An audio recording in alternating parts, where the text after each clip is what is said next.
years ago. Her hands were trembling, but her face looked carved from stone. Practiced. Rehearsed. "I'm leaving," she said. No preamble. No soft entry into the conversation. Henry set his thermos on the small table by the door. His lunch bag followed. He didn't take his eyes off her. "Leaving," he repeated. "Not a question. I found someone who actually shows up for me." The words came out rushed, defensive, like she'd been building to this moment and needed to get it all out before she lost her nerve. "Someone who makes time, who doesn't treat me like an afterthought." The house was too quiet. The refrigerator hummed in the kitchen. Outside, a car passed on Maple Street, its headlights briefly washing across the curtained windows. Henry unzipped his jacket slowly. "How long? Does it matter?" "Yes." She looked away, jaw tight. 3 months. 3 months. Henry let that sink in. 3 months of her coming home with that tight smile, claiming she'd had a long shift at the hospital. 3 months of her phone angled away when she texted. 3 months of her pulling away when he reached for her hand. 3 months of him noticing but saying nothing, hoping he was wrong. "Who is he?" Henry asked, his voice flat. "That doesn't. Who is he, Lindsay?" She flinched at the edge in his tone. "Someone who sees me, who appreciates me." Henry folded his jacket over the back of the chair, taking his time. When he looked at her again, something had shifted in his expression. Something colder. "If you walk out that door tonight," he said quietly, "there's no coming back." Lindsay scoffed, but the sound came out strangled. She forced a smile that didn't reach her eyes, that didn't even try. "We've been done for months, Henry. You just didn't see it. Or maybe you did, and you were too busy with your precious job to care." "I work to keep this house," he said. "To keep the insurance that paid for your student loans. To keep the lights on and food in the fridge." "I work too. Part-time," Henry interrupted. "By choice. We talked about that. You said you wanted time to figure out what you wanted to do next." "I figured it out," she shot back, grabbing the handle of her suitcase. "I want someone who's present, who doesn't treat our marriage like another item on his to-do list." Henry stood there, 6 feet of tired muscle and calloused hands, watching the woman he'd married prepare to leave him. He thought about stopping her, thought about asking her to wait, to talk, to try. Instead, he stepped aside. "Go," he said. Lindsay stared at him, her breathing shallow. For just a second, uncertainty flickered across her face, like she'd expected him to fight harder, to beg. When he didn't, she grabbed her suitcase and yanked open the door. Cold air rushed in, carrying the smell of coming snow. She paused on the threshold. "I'll come back for the rest of my things next week." "No," Henry said. "You won't." She turned, confusion replacing anger. "What?" "You heard me. Whatever you didn't take tonight stays here. After I file, you can have your lawyer contact mine about retrieving your property." "File." Her voice went up an octave. "You're being dramatic." "You cheated on me," Henry said, each word precise and measured. "You planned this. Pack your bag. Rehearse your lines. This wasn't some moment of weakness, Lindsay. This was calculated. Get out." She flinched like he'd struck her. Then her face hardened again, that rehearsed mask sliding back into place. "Fine. Have it your way." She walked out. Henry waited until she dragged her suitcase down the porch steps, until he heard the car door slam and the engine start. Then he closed the door. The deadbolt clicked into place with a sound like finality. His hand didn't shake. Henry stood in the entryway for a long time after her taillights disappeared down Maple Street. The house felt different now. Emptier, but also clearer somehow. Like a weight he hadn't known he was carrying had suddenly lifted. He walked through the rooms slowly, cataloging the changes. The living room looked mostly the same at first glance, but the framed photo of their wedding was gone from the mantel. So was the picture from their trip to Michigan, the one where they stood on the beach at sunset, her head on his shoulder. The bookshelf held gaps where her paperbacks used to be. In the kitchen, her favorite coffee mug was missing, the oversized one with the chipped handle that she'd insisted on keeping. The magnetic poetry on the refrigerator had been rearranged into a single line. "Sorry, not sorry." Henry stared at it for a moment, then swept the magnets into the trash. The bedroom was worse. Her side of the closet gaped empty, wire hangers swaying slightly in the forced air from the heating vent. The drawer where she kept her jewelry stood open, cleaned out except for a single earring back that had rolled into the corner. He opened the nightstand on her side. Empty.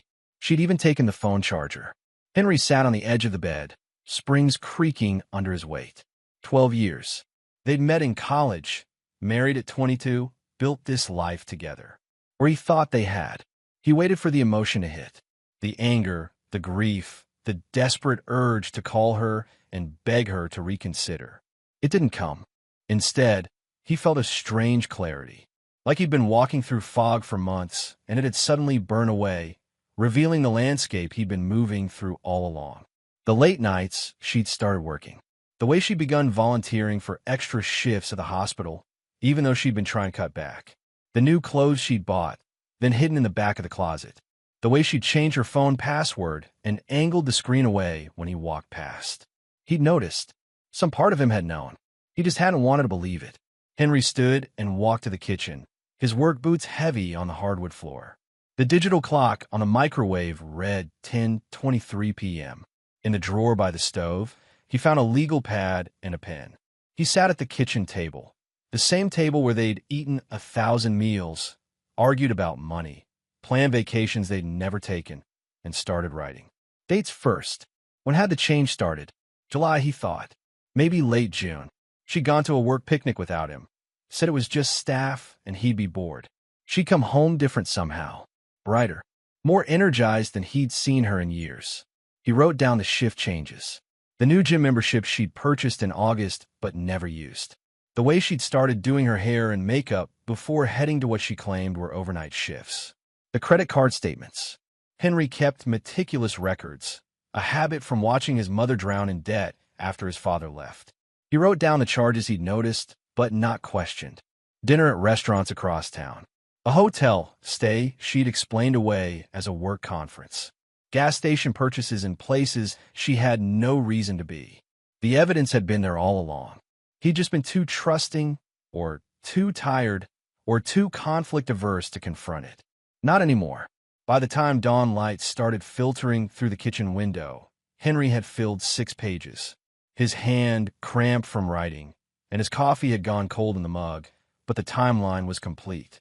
3 months of deception, laid out in careful chronological order. He set the pen down and rubbed his eyes. His shift at the distribution yard started in 4 hours, but he wasn't going in today. He had other work to do. Henry stood, joints popping, and walked to the living room. The shared iPad sat on a coffee table where Lindsay always left it, screen dark. He picked it up and powered it on. The tablet's password was still the same, their wedding anniversary, which now felt like a particularly cruel irony. The screen lit up, showing her homepage with its neat rows of apps. Henry opened the messaging app. She hadn't signed out. The first conversation thread that caught his eye was labeled T.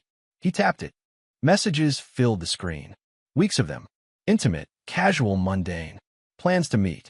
Complaints about their respective spouses. Photos Henry didn't want to see, but forced himself to look at anyway. Trent Miller. That was his name. Henry scrolled through the messages, his face expressionless. The affair wasn't dramatic or passionate. It was careless. Convenient. Lindsay complaining about Henry's hours. Trent agreeing she deserved better. Discussions about meeting at cheap motels off the highway. Jokes about sneaking around. There was a video call history. Dozens of them, all during hours Henry had been at work. He kept scrolling back, finding the first message. June 23rd. She'd sent, "Thanks for listening today. I really needed that." His response, "Anytime. You know where to find me." Innocent enough. But Henry could see how it had evolved. The gradual shift from friendly to flirtatious to explicit. His jaw tightened. He opened the Photos app. Lindsay had thousands of pictures saved, organized in albums. He found the one labeled Summer 2024. There were pictures of Trent, a man in his late 30s with thinning hair and a soft middle, wearing maintenance uniforms in most of the shots. Nothing special, nothing worth destroying a marriage over. But that wasn't the point, was it? It never was. Henry took screenshots of everything relevant. The messages, the call logs, the photos. He uploaded them to a secure cloud account, then emailed copies to himself. Then he found Trent's profile and Lindsay's contacts. The man had listed his full name, employer, and home address. He worked maintenance at Hollow Creek Memorial Hospital, the same hospital where Lindsay worked part-time in the billing department. And according to his public social media profile, which Henry found after a quick search, Trent Miller was married, had been for 15 years, had 3 kids. Henry sat back against the couch cushions, tablet resting on his knees. Something settled inside him then. Not rage. He'd expected to feel rage. Not even hurt, though that lived somewhere deeper, buried under layers of practicality and self-preservation. What he felt was finality. The marriage was over. Had been over probably long before last night. He'd been living in the ghost of something that had already died. But unlike Lindsay, he wasn't going to just walk away and hope things worked out. He wasn't going to leave himself exposed and vulnerable while she and her married boyfriend figured out their next move. Henry had watched his mother try to be gracious in her divorce, watch her trust that his father would do the right thing, split things fairly, honor their agreements. His father had taken everything he could and left her with debt and empty promises. Henry had been 12 years old, standing in their foreclosed home while his mother cried in the empty master bedroom. He'd promised himself then that he would never be that unprepared, that vulnerable, that stupid. He stood and walked to the home office, the spare bedroom they converted into a workspace. His filing cabinet stood in the corner, organized and labeled. He pulled out the folder marked important documents, marriage certificate, insurance policies, the deed to the house, which was in his name only because he'd purchased it 2 years before they married and they'd never gotten around to adding her. Bank statements showing his income and her part-time earnings. The loan documents for her student debt, which he'd co-signed and been paying down for 7 years. Everything he needed. Henry grabbed his phone and opened his browser. He searched for divorce attorneys in Hollow Creek. 3 results came up. He eliminated one immediately, too small, just out of law school. The second had decent reviews, but seemed to specialize in collaborative divorces. The third was named Janet Keller. Her website was professional and direct. She listed infidelity cases as a specialty and had a reputation for aggressive representation. Henry called her office. The automated message said they opened at 8 a.m. He glanced at the clock. 6:45. He made coffee and waited. At 8:02, a woman answered. Keller Law Offices, this is Rebecca. I need to schedule a consultation with Ms. Keller, Henry said. It's regarding a divorce. Of course. We have an opening this afternoon at 2 or Thursday morning at 9. This afternoon works. And your name? Henry Rowan. Perfect, Mr. Rowan. I have you down for 2 p.m. today. Please bring any relevant documentation, financial records, communication evidence, anything pertaining to marital assets. I will. Thank you. Henry ended the call and looked around the house. Everything was neat, organized. Lindsay had always joked that he was obsessive about keeping things clean. It was a joke with an edge, a criticism wrapped in humor. Now he was grateful for the habit. He spent the morning organizing his evidence, printed out the screenshots from a tablet, compiled financial statements, created a timeline document that laid out Lindsay's affair in clear, unemotional terms. By the time he left for the attorney's office, he had everything in a manila folder, indexed and ready. Janet Keller was a woman in her 50s with gray-streaked hair and sharp eyes behind rectangular glasses. Her handshake was firm. Mr. Rowan, she said, gesturing to the chair across from her desk. Tell me what brings you here. Henry set the folder on her desk. My wife left me last night for another man. She's been having an affair for 3 months. The man is married. I have evidence. Keller opened the folder and began reading through the contents. Her expression didn't change, but Henry saw her eyebrows rise slightly when she got to the message screenshots. This is thorough, she said after several minutes. Very thorough. Walk me through the timeline. Henry did. He kept his voice level, factual, reported the events like he was filing an incident report at work. No emotion, just details. When he finished, Keller leaned back in her chair. Indiana is a no-fault state, Mr. Rowan, but evidence of adultery can still impact the division of assets and, in some cases, spousal maintenance. Given that you have clear documentation of your wife's affair, and given that the affair partner is also married, she paused, tapping a pen against her desk. This could get complicated if a spouse finds out and decides to pursue legal action of her own. I understand. Do you want to pursue an at-fault divorce based on adultery? I want whatever protects my assets and ensures a clean break, Henry said. I don't want this dragging out. I don't want to give her opportunities to complicate things or try to reconcile. Keller studied him. Are you certain reconciliation is off the table? Completely certain. Good. Uncertainty makes these processes much harder. She pulled out a legal pad and started writing. The house is in your name only, you said. Purchased before marriage. Never added her to the deed. That simplifies things. What about other assets? Joint accounts. One joint checking account. Most of the money in it is from my income. I can provide deposit records. They went through everything. The cars, his truck was paid off and in his name. Her sedan had 3 years left on a loan they both signed. Retirement accounts. Credit card debt. The furniture. After an hour, Keller set down her pen. I can have the initial filing ready by end of business Friday, she said. Given the evidence and the circumstances, I'm confident we can protect your interests. The process will take several months, but we can request an expedited hearing given the documented infidelity. How long? 3 to 4 months, typically. Could be longer if she contests, but Keller glanced at the folder again. With this evidence, I don't see her fighting too hard. Her attorney will advise her to settle. Henry nodded. Do it. I'll need a retainer. How much? She named a figure.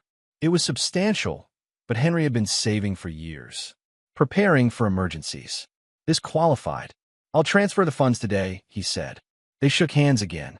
As Henry turned to leave, Keller spoke. Mr. Rowan? One piece of advice. He looked back. Your wife is going to try to contact you when she receives the papers. Maybe before. She'll want to talk, to explain, possibly to reconcile. It's common. Keller's expression was kind but firm. Don't engage. Route all communication through me. Anything you say to her can be used in the proceedings, and emotional conversations rarely help your case. Understood, Henry said. That won't be a problem. And it wouldn't be. Whatever he'd felt for Lindsay had calcified into something harder during those early morning hours at the kitchen table. She'd made her choice. Now he was making his. 2 days after Lindsay walked out, the call started. The first came Tuesday afternoon while Henry was at work.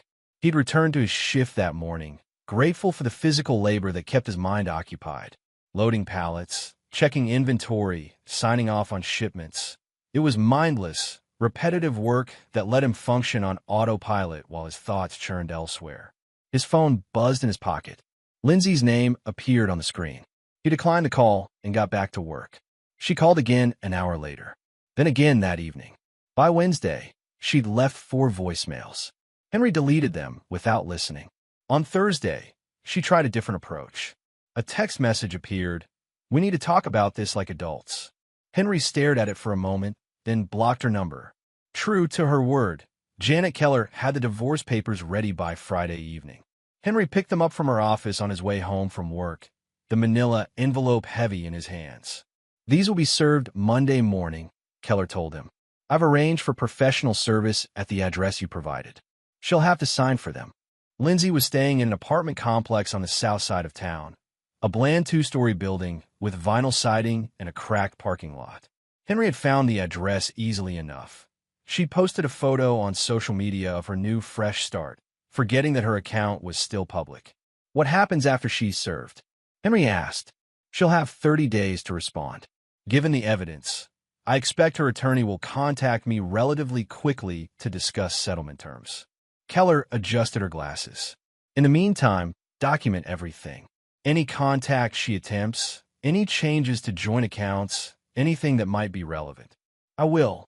Henry drove home through the Friday evening traffic, the envelope on his passenger seat. The weather had turned colder, threatening the first real snow of the season. His truck's heater rattled, another repair he kept putting off. The house felt cavernous when he unlocked the front door. He'd always thought it was the right size for 2 people, maybe even small when they talked about having kids someday. Now it echoed. Henry ordered takeout, General Tso's chicken from the place on River Street, and ate it alone at the kitchen table while scrolling through local news on his phone. Normal stuff. Town council meetings. A new coffee shop opening downtown. High school football scores. His life was imploding, and the world just kept turning. After dinner, he cleaned the kitchen with the same methodical care he applied to everything. Washed the dishes, wiped down the counters, took out the trash. Routine helped. Structure helped. His mother called as he was finishing. "Hey, sweetheart," she said when he answered. "Just checking in. How are you?" Diane Rowan lived 2 hours away in Fort Wayne, in a small house she'd managed to buy after years of working double shifts at the nursing home. She'd rebuilt her life after his father left, but it had taken a decade and cost her health in ways that still worried Henry. "I'm fine, Mom," he said, tucking the phone between his shoulder and ear as he folded the dish towel. "You don't sound fine. What's wrong?" He'd been planning to wait before telling her. Let the divorce process get started. Avoid worrying her unnecessarily. But his mother had a sixth sense for his moods, honed by years of single parenthood and hypervigilance. "Lindsay left," he said simply. Silence on the other end. Then, when Monday night, Henry, his mother's voice broke slightly. "I'm so sorry. What happened?" "She's been seeing someone else. I filed for divorce yesterday." Another pause. Longer this time. When Diane spoke again, her voice was harder. "Good." Henry blinked. "What?" "I said good. If she cheated on you, then you're doing the right thing.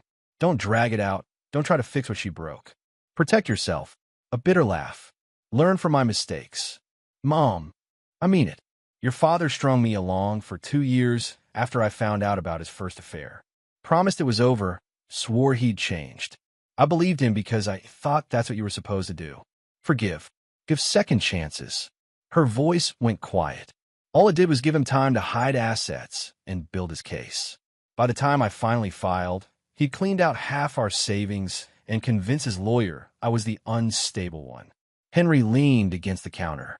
He'd known the broad strokes of his parents' divorce, but his mother rarely talked about the details. "I won't make that mistake," he said. "I know you won't. You're smarter than I was. More prepared." She sighed. "Do you have a good attorney?" "Yes." "Evidence?" "Plenty. Then you'll be fine. It'll hurt like hell for a while, but you'll be fine." A pause. "Do you need me to come down?" "No. I'm okay. Really. Call me if that changes. Any time, day or night." "I will." "Thanks, Mom." After they hung up, Henry stood in his quiet kitchen and thought about his father. Robert Rowan had been a charming man, quick with a joke and generous with money he didn't have. Henry remembered him as larger than life when he was small, a man who could fix anything, who told wild stories, who promised the world. Then the promises had stopped coming true. The late nights, the unexplained expenses, the fights that started soft and ended with slammed doors. His mother crying in the bathroom while Robert made excuses. Henry had been 12 when they'd separated, 14 when the divorce finalized. Old enough to understand what was happening, too young to do anything about it. He'd watched his mother struggle, watched her work herself nearly to death, trying to keep their heads above water. Watched the house get foreclosed, their belongings sold off piece by piece to pay debts Robert had left behind. And he'd promised himself, sworn on everything he had, that he would never be that unprepared, that vulnerable. That's why he kept records. Why he lived below his means and saved aggressively. Why he'd studied contract law in his spare time and kept every receipt, every statement, every document that might someday matter. His friend called it paranoid. Lindsay had called it controlling. Now it was going to save him. Henry walked to his office and pulled out the folder Keller had given him. Inside were copies of the divorce petition, the evidence summaries, the asset declarations. Everything was in order. Monday morning, Lindsay would be served. The process would begin, and Henry would move forward, one step at a time, until he was free of this mess. He felt no satisfaction in it, no triumph, just determination. Monday came with freezing rain that turned Hollow Creek streets into skating rinks. Henry called into work, a personal day, something he rarely took, and spent the morning watching the clock. The process server was scheduled to arrive at Lindsay's apartment at 10 a.m. At 10:47, Janet Keller called. "It's done," she said. "She's been served." "Did she say anything?" The process server said she looked confused at first, then started crying when she realized what the papers were. She signed for them and closed the door. Henry absorbed this. What happens now? We wait for her response. She'll likely hire an attorney if she hasn't already. I expect to hear from them within a week or two. Okay. And Mr. Rowan? She may escalate her attempts to contact you. Block her on everything: phone, email, social media. Route any necessary communication through attorneys only. Henry had already blocked her number, but he spent the next hour securing everything else. Facebook, Instagram, email filters. He removed her from their shared streaming accounts, changed passwords on anything they'd shared. It felt petty and vindictive. It also felt necessary. By early afternoon, his phone started buzzing with calls from numbers he didn't recognize. He let them all go to voicemail. The first few were Lindsay, crying, begging him to answer. She'd borrowed phones from friends, from coworkers, desperate to get through his blocks. Henry deleted the voicemails and blocked those numbers too. The last call that day came from a number with a different area code. Curious, he answered. Henry Rowan? A man's voice, rough and angry. Who's asking? This is Trent Miller. You need to call off your lawyer and stop this insane. Henry hung up. His hands were steady, but something cold settled in his chest. So Lindsay had run to her affair partner, probably crying about how mean and unreasonable Henry was being, how she made a mistake and wanted to work things out, but he wouldn't even talk to her. The phone rang again. Same number. Henry declined it and sent a text to Janet Keller. The affair partner just called me. Trent Miller. I have the number if you need it. Her response came back within minutes. Don't engage. This is good for our case. Shows ongoing contact between them. Save the call log. Henry screenshot the call history and emailed it to her. Then he made dinner, pasta with Jared sauce, simple and quick, and ate while reading. No TV, no music, just the quiet of the house and the sound of freezing rain against the windows. He'd expected to feel worse. Expected the loneliness to be crushing, the silence oppressive. Instead, it felt like relief. The fallout spread through Hollow Creek the way everything did in small towns. Not dramatically, but inevitably. It started with Lindsay's sister. Emma had always been the responsible one in Lindsay's family. 3 years older and perpetually exasperated by her younger sister's choices. She called Henry on Tuesday evening. I heard, she said without preamble. Mom told me. Henry set down the wrench he'd been using to tighten a loose cabinet hinge. Okay. Is it true? About the affair? Yes. Emma sighed, long and heavy. God, she's an idiot. That's one word for it. Look, I'm not calling to defend her. What she did was wrong. I wanted to check on you. Make sure you're okay. The genuine concern in her voice surprised him. Emma and he had always gotten along well enough at family gatherings, but they'd never been close. I'm managing, he said. Good. That's good. A pause. For what it's worth, she's a mess. Showed up at my place yesterday, crying, saying she'd made a mistake, that you won't even talk to her. I won't. Yeah. I told her she needs to give you space. That she doesn't get to blow up her marriage and then demand you process it on her timeline. Another sigh. She didn't take it well. Left angry. I appreciate you calling, Emma. Take care of yourself, Henry. You deserve better than this. After they hung up, Henry went back to fixing the cabinet. Small repairs around the house helped him focus. Gave him concrete problems with clear solutions. Unlike his marriage, which had been broken in ways he hadn't even fully understood until it was too late. The next day, he ran into Tom Fletcher at the hardware store. Tom worked at the hospital in facilities management, had been there for 15 years. He and Henry had played on the same recreational softball team a few summers back, grabbed beers occasionally after games. Henry, Tom said, coming down the aisle with a cart full of paint supplies. Hey man, how you holding up? Word had spread, apparently. Fine, Henry said, just picking up some supplies. Tom glanced around, then lowered his voice.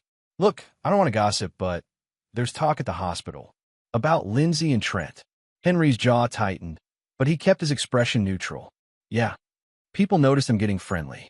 Nothing concrete, but the whispers started months ago. Tom looked uncomfortable. I should have said something. To you, I mean. But I didn't have proof, and I didn't want to stir up trouble if it was nothing. It wasn't nothing. No, apparently not. Tom shifted his weight. For what it's worth, Trent's wife found out. Someone showed her photos from Lindsay's social media. Her and Trent at some restaurant. She confronted him over the weekend. Henry absorbed this. What happened? He denied everything at first, then admitted to an emotional affair, but swore nothing physical happened. Tom snorted. His wife didn't buy it. Word is she kicked him out, but he's been calling her nonstop, trying to fix it. Good luck with that. Yeah. Tom paused. I'm sorry, man. You didn't deserve this. No, Henry agreed. I didn't. They parted ways, and Henry finished his shopping with Tom's words echoing in his head. So Trent had been caught, his comfortable life disrupted, and instead of standing by Lindsay, he'd gone crawling back to his wife. Predictable. By the end of the week, Henry had heard from 3 more people, a former coworker, a neighbor, a woman from the church Lindsay used to attend, all of them offering awkward condolences, sharing rumors they'd heard, asking if he needed anything. Hollow Creek wasn't big enough for secrets to last long. The calls from Lindsay had stopped, but the messages continued. Now they came via email, long rambling notes that swung wildly between self-pitying and accusatory. Henry read the first one, then set up a filter to automatically forward them to Janet Keller without reading them. She's spiraling, Keller told him during their weekly check-in call. The emails show increasing desperation. This is actually helpful for our case. It demonstrates instability and impulsivity. Has her attorney reached out? Not yet.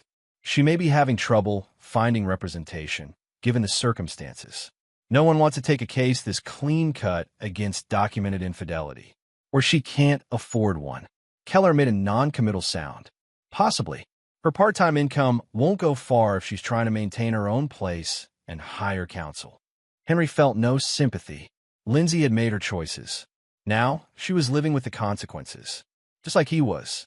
The difference was, he prepared for this. She hadn't. 3 weeks after he'd filed, Henry came home from work to find someone sitting on his porch steps. Lindsay. She stood as his truck pulled into the driveway, her arms wrapped around herself against the December cold. She lost weight, he noticed. Her face looked drawn, eyes red-rimmed and hollow. Henry cut the engine and sat for a moment, considering his options. He could call the police. She had no legal right to be here now that she'd moved out. Could document this as harassment. Instead, he got out and walked toward the house, keys in hand. Henry, please, she said before he reached the steps. I just need 5 minutes. No, please. I need to explain. Lindsay, you need to leave. His voice was flat, emotionless. All communication goes through attorneys. You know this. He chose his family. She blurted out, tears streaming down her face. Trent went back to his wife. He won't even talk to me anymore. He blocked my number. Henry stopped at the bottom of the steps. I know. She stared at him. You knew. I knew what kind of man cheats with someone else's wife, he said calmly. They don't make sacrifices. They make excuses. Lindsay's face crumpled. She sank back onto the step, shoulders shaking with sobs. I destroyed everything for nothing. Our marriage, my reputation, everything. And for what? For someone who wouldn't even. She broke off, crying too hard to continue. Henry watched her dispassionately. Part of him, some distant, buried part, felt sorry for her. She looked genuinely destroyed, genuinely remorseful. But that part was very small, and it didn't change anything. You need to leave, he repeated. I made a mistake, she choked out between sobs. The biggest mistake of my life.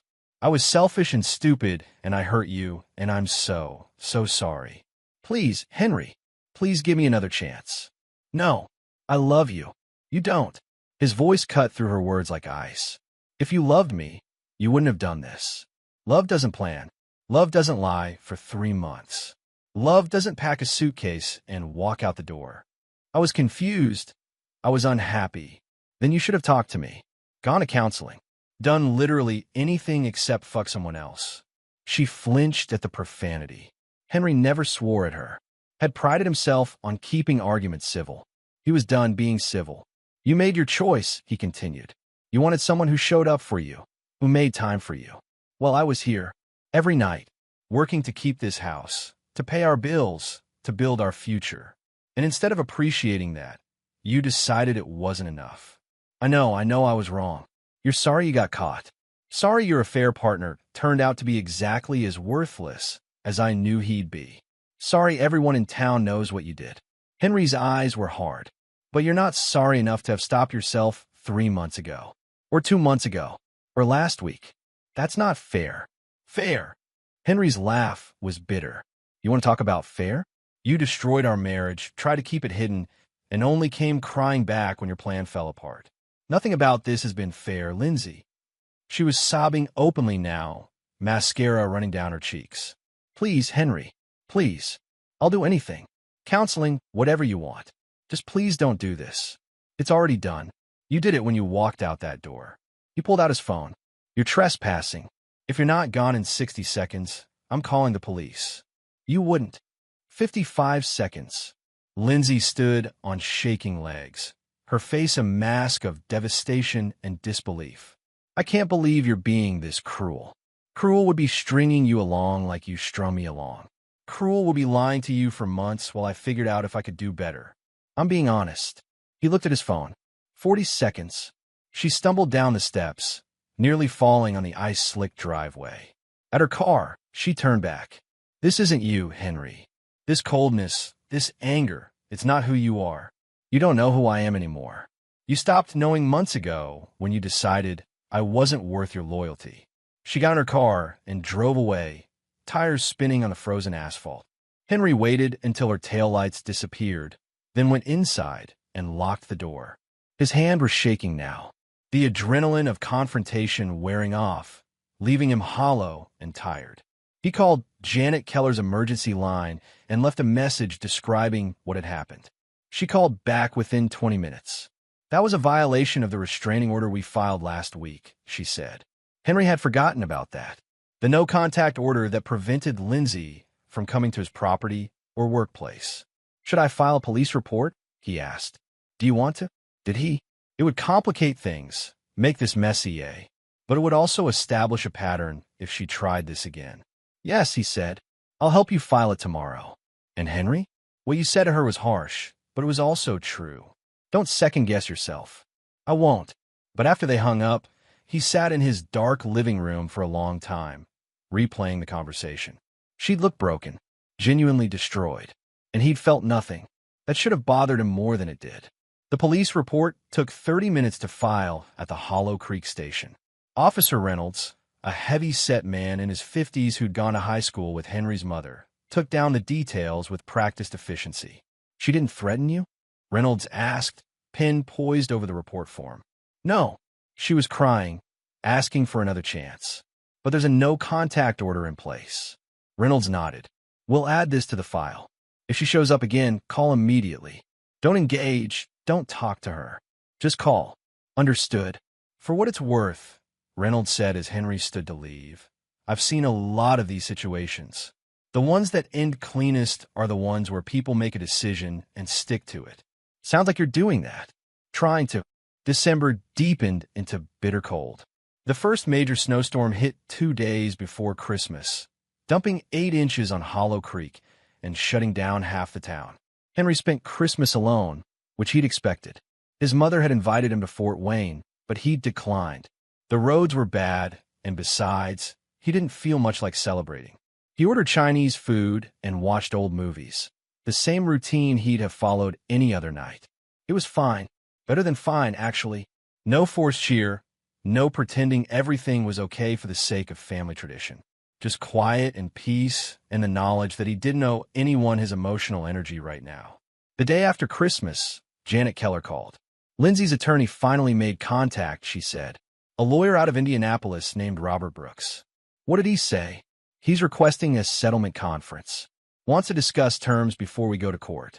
Meaning Lindsay's realized she has no leverage here and wants to negotiate the best deal she can get. Keller's tone was satisfied. We have a meeting scheduled for January 10th. I'll go over our demands beforehand. But essentially, she gets nothing from the house, takes her personal property and her car alone, and we split any joint debt equitably based on who incurred it. What about alimony? Given the documented infidelity and the short duration of the marriage relative to Indiana standards, I think we can avoid any alimony obligations. But we'll see what they propose. The settlement conference took place in a bland office building on the outskirts of Hollow Creek. Henry sat in a conference room with Janet Keller on one side and a stack of documents on the table in front of them. Lindsay arrived 15 minutes late, looking worse than she had on his porch steps. Her attorney, Robert Brooks, was a thin man with a cheap suit and a nervous energy that suggested he knew he was representing a losing case. "Thank you all for coming," Brooks began, arranging papers in front of him. "We're here to discuss an equitable settlement." "There's nothing to discuss," Keller interrupted smoothly. "The terms are clear. Mrs. Rowan forfeited her rights to equitable distribution when she engaged in adultery and abandoned the marital home.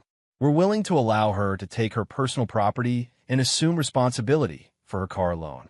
Everything else stays with Mr. Rowan." Brooks bristled. "That's hardly equitable. Indiana law clearly states." "Indiana law also allows fault-based divorce," Keller countered. "And we have extensive documentation of Mrs. Rowan's affair, which continued even after she left the marital home. Her conduct is indefensible." Lindsay spoke for the first time, her voice small. "Henry, please. I know I messed up, but I help pay bills too. I worked part-time," Henry said, not looking at her. "By choice. The majority of our income came from my job. The majority of our savings came from my discipline. You contributed, but not equally. We were married," she said, tears starting. "It was supposed to be a partnership. It was, until you decided to partner with someone else." Brooks jumped in. "Mr. Rowan, despite the circumstances of the separation, my client is entitled to her fair share of marital assets. The house appreciated in value during your marriage." "The house was purchased before the marriage and is solely in Mr. Rowan's name," Keller said. "Any appreciation in value is separate property under Indiana law." They went back and forth for 90 minutes. Brooks tried various angles: emotional distress, Lindsay's reduced earning capacity, the length of the marriage. Keller shot down each one with legal precedent and the evidence of infidelity. Finally, Brooks requested a private conference with his client. Henry and Keller stepped into the hallway. "They're going to settle," Keller said quietly. "He knows he can't win this. He's probably telling her right now that taking the deal is her best option." "How long?" 10 minutes. Maybe less. It took 7. Brooks opened the conference room door, his expression defeated. "We'll accept the terms. Mrs. Rowan will take her personal property, assume the car loan, and waive any claim to the house or other marital assets." "Alimony?" Keller asked. "Waive debt. She'll assume responsibility for her student loans. Joint credit cards will be split based on who incurred the charges, per your documentation." Keller nodded. "I'll have the settlement agreement drawn up by end of week. We can schedule the final hearing for February." Henry glanced through the conference room door. Lindsay sat with her head in her hands, shoulders shaking. He felt nothing. The weeks between the settlement and the final hearing passed in a strange limbo. Henry went to work, came home, maintained his routines. He started running again, something he'd let slide during the marriage. 3 miles every morning before his shift, pushing through the cold and the dark. It helped clear his head. His co-workers had stopped asking how he was doing, which was a relief. The initial wave of sympathy and concern had given way to normalcy. Life moved on. Lindsay tried to contact him one more time in late January. An email, not forwarded to Keller because it came from a new address Henry hadn't filtered yet. Subject line, "Please read this." He almost deleted it without looking. Almost. Instead, he opened it. "Henry, I know you don't want to hear from me. I know I have no right to ask anything of you after what I did. But I need you to understand something. I didn't leave because you weren't enough. I left because I was broken and stupid, and I convinced myself that happiness was something external, something I could find in someone else's attention. Trent was a mistake. The affair was a mistake. Leaving you was the biggest mistake of my life. I see that now. I see what I had and what I threw away. Every day, I wake up in that apartment, and I remember our house, our life, the way you'd make coffee before I was even awake, the way you'd fix things without being asked, the way you were steady and reliable and present, even when I told myself you weren't. You were everything I needed, and I was too selfish to see it. I don't expect forgiveness. I don't expect another chance. I just needed you to know that I'm sorry. Truly, deeply sorry. I hope you find someone who appreciates you the way I should have. Lindsay. Henry read it twice. Then he closed his laptop and went for a run. The words should have meant something. Should have touched some remaining soft part of him that still cared about the woman he'd married. They didn't. Apologies without consequences were just words. And Lindsay's consequences were already set. The final divorce hearing took place on February 14th. Valentine's Day. The irony wasn't lost on Henry. The courtroom was small, functional. Judge Patricia Morrison presided, a woman in her 60s with short gray hair and a no-nonsense demeanor. The hearing itself was brief. Keller presented the settlement agreement. Brooks confirmed his client's acceptance of the terms. The judge reviewed the documents, asked a few clarifying questions, and signed the decree. The marriage between Henry David Rowan and Lindsay and Rowan is hereby dissolved, Judge Morrison said. All terms of the settlement are entered into the court record and are legally binding. That was it. 12 years of marriage ended in 15 minutes. Henry stood, shook Janet Keller's hand, and walked out of the courthouse. Lindsay was standing by her car in the parking lot, crying quietly. She looked up as he passed, but he didn't stop. There was nothing left to say. Spring came slowly to Hollow Creek. The snow melted, revealing brown grass and winter debris. Henry spent his weekends cleaning up the yard, pruning dead branches, preparing the garden beds for planting. He'd always wanted to grow vegetables, but had never gotten around to it during the marriage. Lindsay hadn't been interested, and he'd let slide. Now he ordered seeds online. Tomatoes, peppers, zucchini. Built raised beds from lumber he'd bought at the hardware store. Tom Fletcher stopped by one Saturday afternoon, bringing beer and offering to help. "Looking good," Tom said, surveying the beds. "You know what you're doing?" "Learning as I go," Henry replied. They worked in comfortable silence for a while, setting posts and screwing boards together. The spring sun was warm on Henry's back, the first real warmth after months of cold. "You seem better," Tom said eventually, "than you did a few months ago." Henry considered this. "I am better." "Good. You deserve it." Tom took a long pull from his beer. "For what it's worth, people in town respect how you handled things. No drama, no revenge. Just clean." "It was never about revenge," Henry said. "It was about protecting myself." "Smart man." They finished the garden beds as the sun set, then sat on the porch steps drinking beer and watching the neighborhood come alive with evening activity. Kids playing in yards. Couples walking dogs. Normal life. "You think you'll date again?" Tom asked. "Eventually. Not now." "Fair enough. When you're ready." Janet's sister is single. Works at the library, really sweet. "I could." "Tom. Too soon. Way too soon." Tom grinned. "Just putting it out there." After he left, Henry stayed on the porch as darkness fell. The house behind him was quiet, but no longer felt empty. It felt like his again. His space, his rules, his life. He'd built something here, and he'd protected it when it was threatened. That was enough. In early April, Henry ran into Lindsay's mother at the grocery store. Patricia had always been polite to him, but distant, the way mothers are with sons-in-law they're not sure about. She looked older now, tired around the eyes. "Henry," she said, stopping her cart next to his in the produce section. "Patricia." An awkward pause. Then, "How are you?" "Fine. You?" She nodded, not quite meeting his eyes. "Managing. Lindsay moved back in with us, after the divorce." Henry hadn't known, but he wasn't surprised. The apartment had probably been too expensive on her part-time income alone. "She's struggling," Patricia continued quietly. "Lost her job at the hospital. Can't find work in town. People remember what happened. She's thinking about moving to Indianapolis, starting fresh somewhere people don't know her." Henry said nothing. "I'm not asking you to forgive her," Patricia said quickly.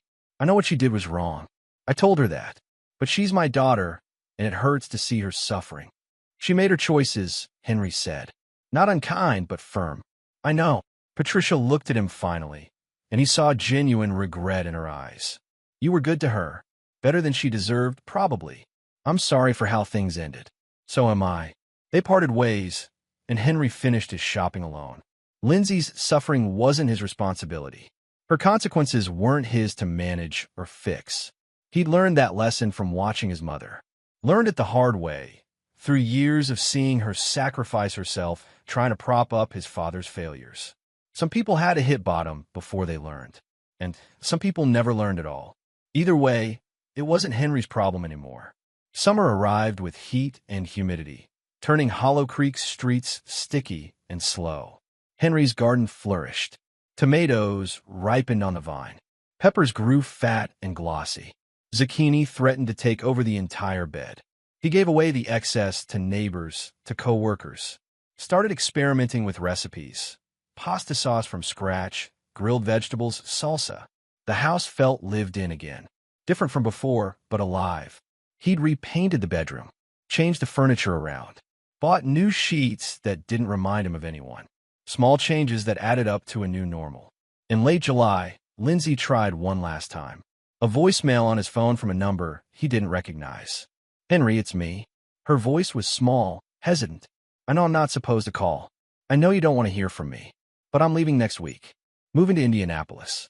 And I needed to tell you something before I go." A pause. He could hear her breathing, working up to whatever she wanted to say. "I miss our life," she said finally. "I miss you. I miss the person I was when we were together, the better version of myself that I only became because you loved me. I threw it all away, and I know that. I live with it every day." Another pause, longer this time. "I don't expect you to respond. I don't expect anything. I just needed you to know that you were the best thing that ever happened to me, and I'm sorry I didn't realize it until it was too late." The voicemail ended. Henry listened to it once, standing in his kitchen with a tomato from the garden in his hand. Then he deleted it. Regret was heavy, he'd learned. Heavier when you had to carry it alone, with no one to share the weight. But that wasn't his burden to bear. Lindsay had made her choices. Now she was living with them, learning what it felt like to lose something irreplaceable. Understanding, finally, that some mistakes couldn't be fixed with apologies and tears. Henry set the tomato on the counter and went back to his evening. Dinner to make, a book to read, a run planned for tomorrow morning. Life moved forward, and so did he.